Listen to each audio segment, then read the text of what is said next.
Eh bien salut tout le monde, ici Ada, j'espère que vous allez bien, en tout cas moi ça va super. Aujourd'hui on se retrouve pour une nouvelle vidéo. Alors je pense très certainement que vous en avez entendu parler, mais le nouvel opus de Treyarch, Call of Duty Black Ops 4 vient de sortir. Et avec tous les trailers qui nous ont sortis, je pense que vous êtes nombreux à vouloir jouer à ce jeu. Mais le problème de Call of Duty Black Ops 4 sur PC, c'est qu'il demande énormément de ressources. Et donc si vous êtes un joueur PC, il se peut que votre PC ne fasse pas tourner le jeu, ou alors si vous voulez acheter un PC, vous voulez être sûr qu'il fasse tourner le jeu. Alors c'est pourquoi dans cette vidéo, je vais vous présenter des configs gamers et non pas des PC gamers. Donc là l'idée c'est vraiment de présenter tous les composants, vous achetez les composants, vous montez le PC vous-même et vous installez Windows vous-même. Ne vous en faites pas, tous les composants sont compatibles, là il n'y a aucun problème. Et moi je vais vous présenter plusieurs configs, comme ça en fonction du budget vous allez pouvoir être servi. Par contre pour Black Ops 4 cette fois-ci je ne peux pas commencer à 500-600 euros, ça sera un petit peu plus parce que vraiment c'est un jeu qui demande énormément de ressources et ça coûte cher. Alors avant de commencer réellement la vidéo, on va mettre toutes les choses au clair, au moins je répondrai à un maximum de questions. Il est clair que Black Ops 4 c'est un jeu qui demande énormément de ressources, c'est pourquoi tout ce qui est PUBG, Fortnite, GTA 5 ça tournera évidemment avec les PC que je vais vous présenter. Dans la description de cette vidéo, vous retrouverez tout ce qu'il vous faut, donc tous les composants pour toutes les configs, ça sera dans la description. Toutes les configurations gamer que je vais présenter seront faites sans Windows. Donc Windows, vous allez devoir l'acheter et l'installer par vous-même. Évidemment, n'achetez pas Windows à 130 euros, ça sert strictement à rien. Toujours dans la description, je vais vous mettre un lien de Windows qui coûte 10-15 euros, comme ça vous aurez Windows. Par contre, pour l'installer, il faut suivre un tutoriel, ça peut vous prendre 1 heure ou quelque chose comme ça, mais au moins vous allez faire de sacrées économies. Et pareil pour le montage, le PC, je vous conseille de le monter vous-même en suivant un tutoriel sur YouTube. Personnellement j'en ai pas fait, ça arrivera un jour ou l'autre sur ma chaîne fin d'année je pense, mais en attendant vous regardez sur YouTube français ou anglais, dans tous les cas c'est pas très compliqué de monter un PC, je vous le garantis. Et si vous avez besoin de produits gamer, n'hésitez pas à venir sur Facebook ou Twitter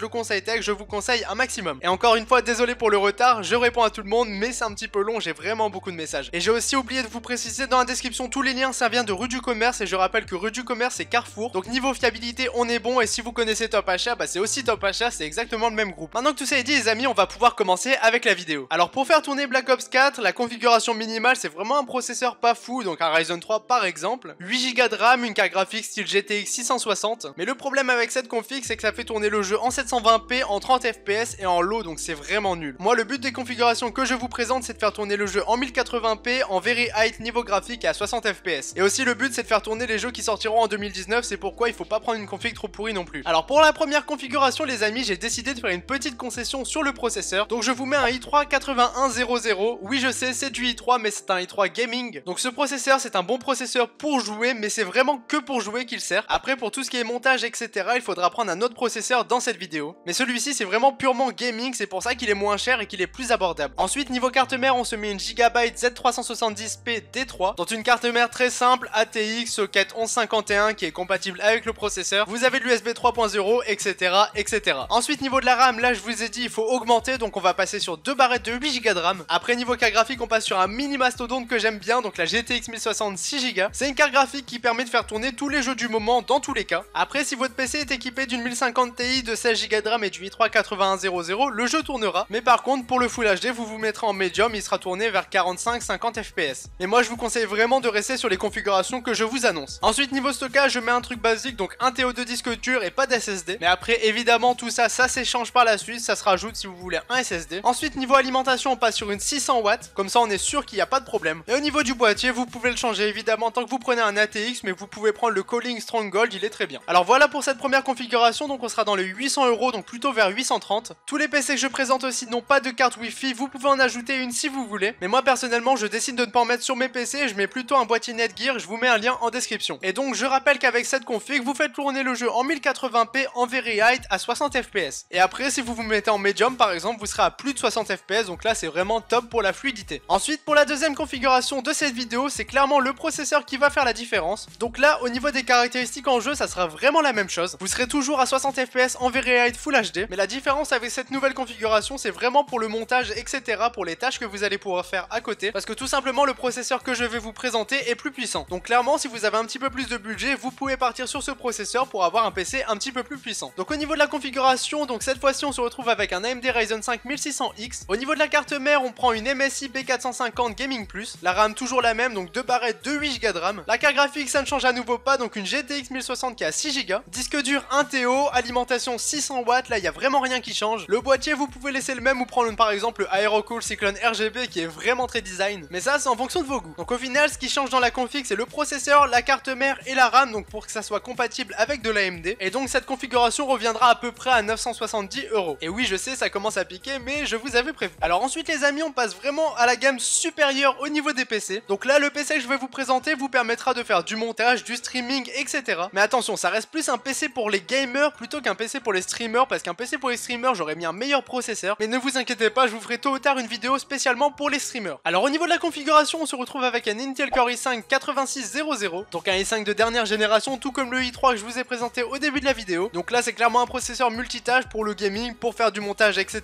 comme je vous l'ai déjà expliqué. Ensuite, pour la carte mère, la Asus Prime Z370p fera l'affaire. Au niveau de la RAM, toujours pareil, 2 barrettes de 8 Go de RAM, ça fera largement l'affaire. Là, le deuxième gros upgrade de cette config, donc c'est la carte graphique, donc on passe sur une GTX 1070 8 Go dédiée. Donc très clairement, une meilleure carte graphique que la 1060, mais la 1060 est très bonne aussi. Celle-ci vous permettra évidemment de faire tourner tous les jeux du moment. Ensuite, dans cette config, vous pouvez ajouter un SSD, donc là, je vous ai mis un 128 Go qui est pas trop cher. Mais après, si vous voulez toujours faire des économies, vous n'en mettez pas, c'est pas très important. Mais c'est toujours plus sympa d'avoir un PC plus rapide. Ensuite, niveau stockage, 1 TO ou 2 TO, là c'est vraiment à vous de voir. Ensuite, le boîtier, je vous mets un Calling Observatory RGB qui est vraiment design, je trouve. Et puis il est pas trop cher, donc c'est plutôt sympa. Et au niveau de l'alimentation, on part sur une 700 watts histoire d'être vraiment large. Donc pour cette config, vous allez en avoir à peu près pour 1200-1250 €. Mais là, on est vraiment sur une très bonne configuration qui va tenir plusieurs années. Et là, ce qui est bien avec cette config, c'est que par exemple, si vous avez un écran 2K ou un écran 4K, vous allez pouvoir jouer au jeu à 60 FPS. Alors clairement, pour Black Ops 4, cette config fait largement l'affaire, mais si vous avez encore du budget, vous pouvez passer sur la config que je vais présenter maintenant. Alors clairement, pour jouer, la config que je vais présenter est au top du top. Vous allez évidemment pouvoir streamer avec celle-ci, vous allez vraiment pouvoir tout faire en fait. Évidemment, vous pouvez avoir mieux niveau carte graphique, mais bon, je trouve pas trop l'intérêt, on peut s'arrêter là. Donc on va tout de suite commencer. Donc le processeur, on se met un i7 de dernière génération, donc le i7 8700. Donc je mets pas le 8700K tout simplement parce que j'ai envie quand même de limiter les frais, même si on est très clairement sur une grosse config. Ensuite, pour la carte mère, la Z370p fait toujours le taf. La RAM, toujours pareil, 2 barrettes de 8 Go de RAM, ça fait largement l'affaire. On met un petit ventirad, donc le Be Quiet Pure Rock est plutôt sympa, je trouve. Ensuite, niveau carte graphique, là ça va plaire à beaucoup, donc on passe sur une GTX 1080 8 Go dédiée. Et là, vous allez me dire qu'on peut mettre une 1080 Ti, etc.